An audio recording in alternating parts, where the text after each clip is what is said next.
Alright, what's up guys? Welcome to the brand new playthrough of Pro Gamer Manager. This is going to be the MOBA Team Manager mode. If you did not see the first episode, there will be an annotation right at the top and a link in the description for the first episode, which was part of the live stream I did last week. By the time this goes out, probably 2 weeks ago.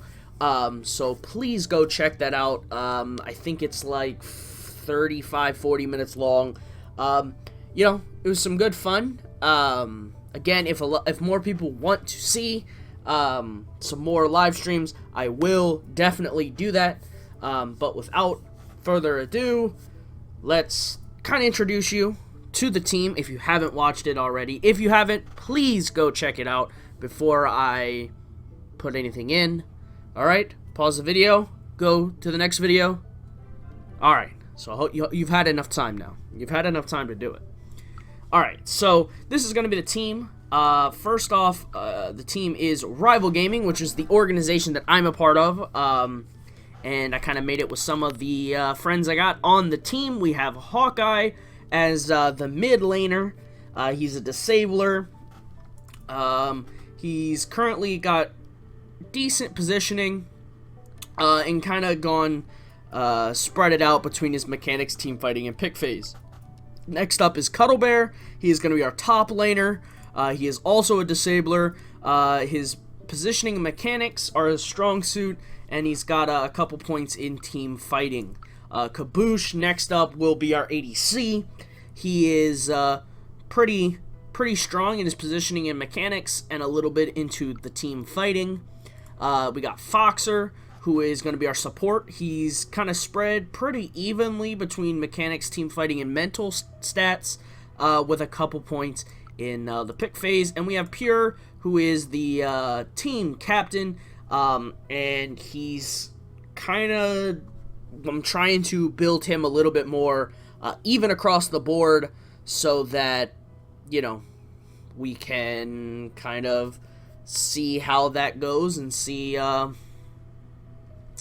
since he is the team captain, I think mental stats and pick phase are pretty important because he's going to be kind of leading the team. So tactics, we're playing a balanced style. We are originally going to go for something more offensive, but I decided to make it a little bit more balanced, mainly because if you go to offensive, there's fight at all costs, no retreat. I would rather have them fall back and not just die if the fight is like not worth it, you know what I'm saying?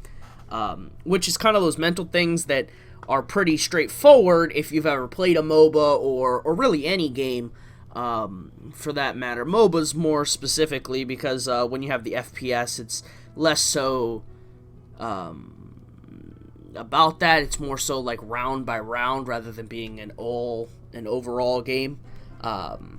An all-together thing. So, team captain is our jungler, which is Pure, and our initiator is going to be Foxer, our support player, which you might say is a little bit weird for the support to be the initiator, but he's the only player besides Kaboosh that actually has initiator. So I may decide to actually switch it up and do Kaboosh as an initiator because he's the ADC.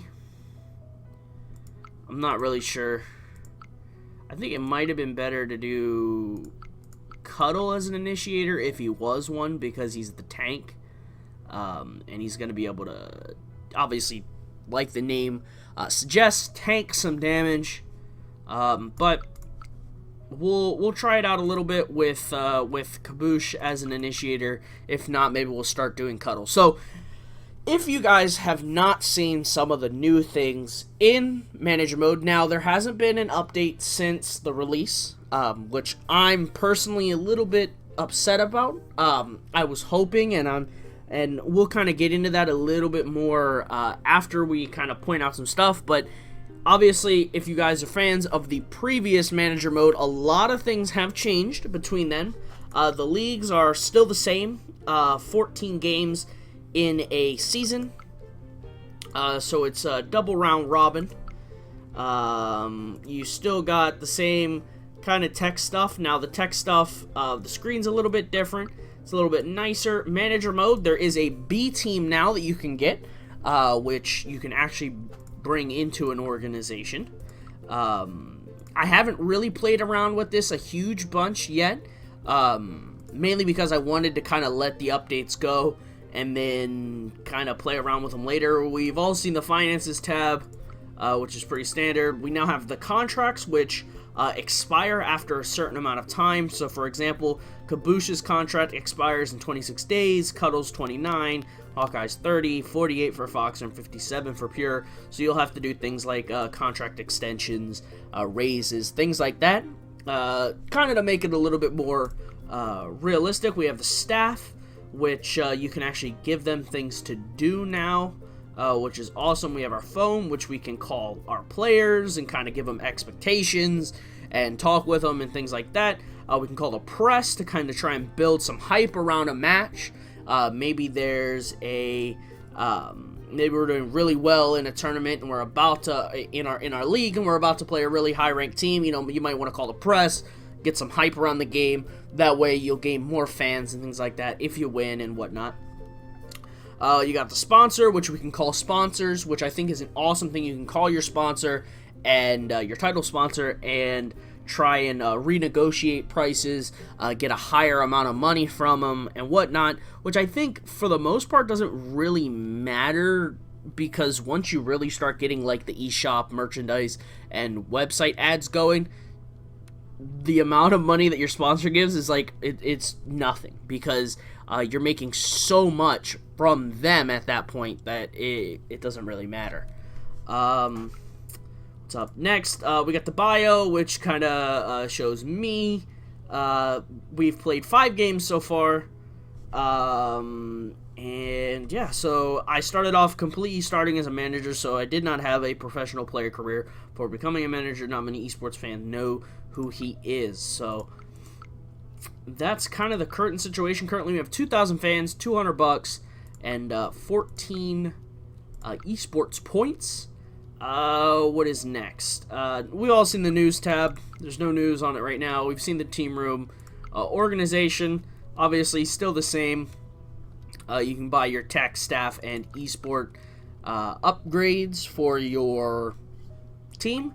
And then you have the world events, which is pretty new and is pretty cool to the new stuff, which is international events that are outside of your normal esport league matches, right? So your esport league are kind of like your ones that you play each day, which go to your overarching kind of level. So this is kind of like, if I had to compare it to something, like this is like, right, so in real life, if this was a MOBA, right, this is like your LCS and or your CS, right, and the other ones are like your IEMs, Dream Hacks, MLGs. Like, obviously I know MLG doesn't do League, and I'm pretty sure DreamHack doesn't either. Don't quote me on that though. But I know if this was Counter-Strike, for example, you got things like DreamHack, which is big for Counter-Strike. MLG is big for whoops, I clicked the spacebar there. MLG is big for COD, and you know, some other games. I think they do. I know they're definitely getting into CS now as well with the miners and stuff, which I've been watching a little bit of. But yeah, so you can go take off. So we're going to get on the plane. And there's different events. So you got the USA FOBA Open Cup, which is, if you qualify through this one, it's a semi-pro difficulty. If you qualify, you get to go to the major. And if you qualify from the major, you get to go to the pro tournament. So there's multiple ones. They have one in Canada, Brazil, Argentina, England, Spain, Germany, Sweden, Russia, Japan, China, and Australia. So that's pretty cool. We'll definitely be checking out some of those things as well to kind of get some more an idea of what's going on and kind of figure out how we want to work from there. So your scout has been scouting some stuff. Yeah, we know we don't have any money to buy players right now. So obviously this is the MOBA playthrough, so everybody picks heroes. rather than the other one where you just kind of get in the game. So we are an AoE team with our heroes in this one, or champions, as you may call them, whatever you want to call them.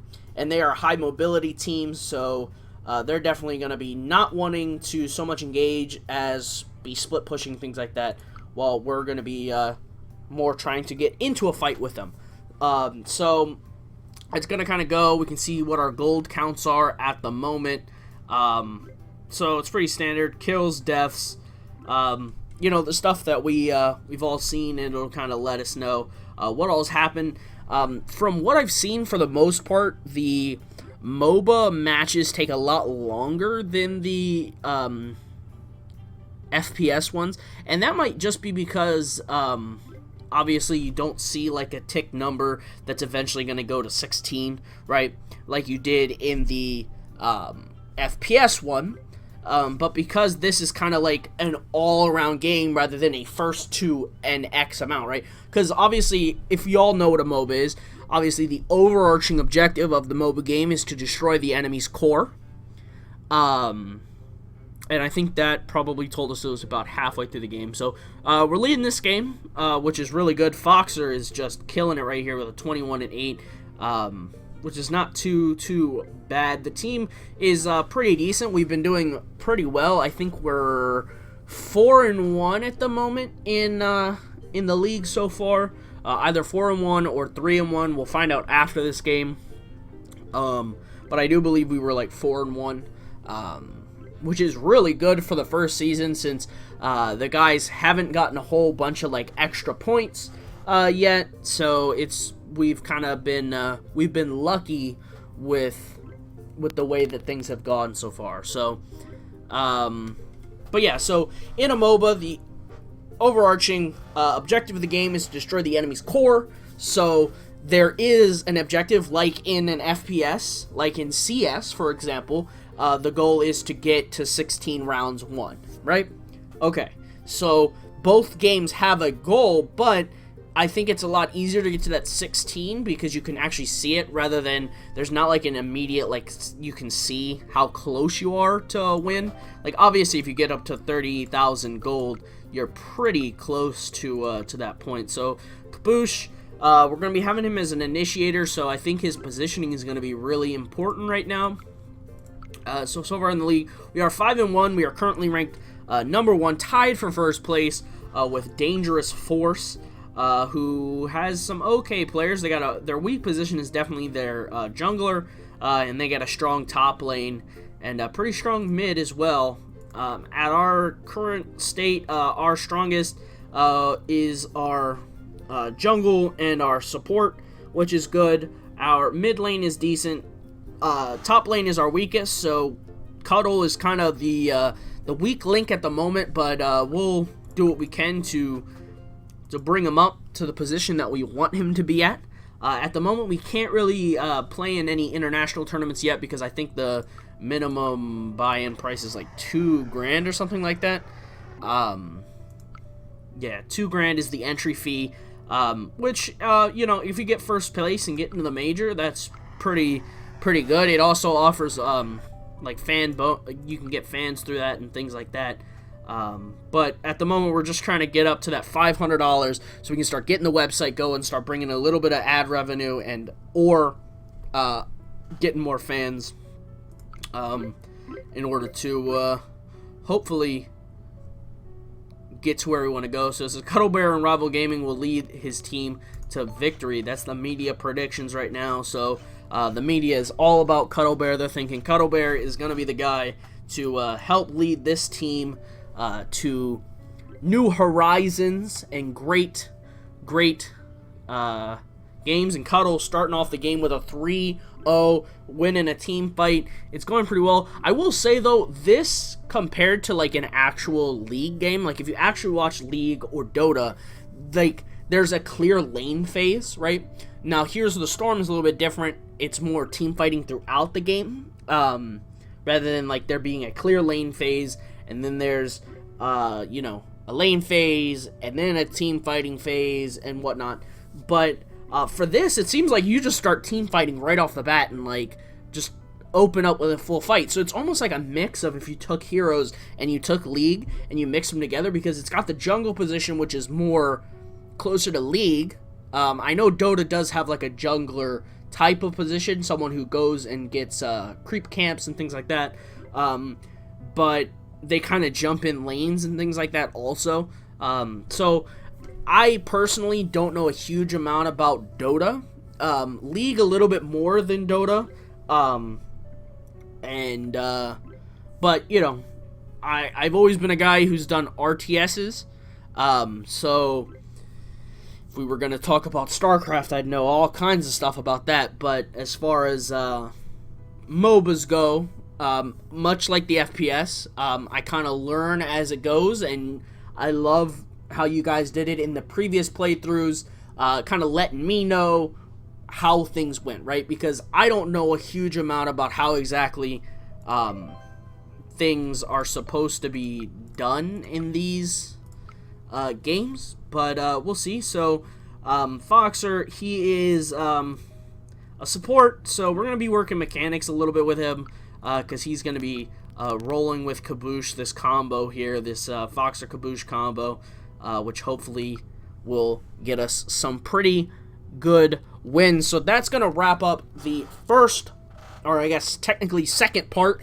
for today, guys. I hope you enjoyed. If you liked the video, please hit the like button, hit the subscribe button. If you have a comment, question, or concern, leave it in the comment section below, and I will see you guys in the next part. Bye.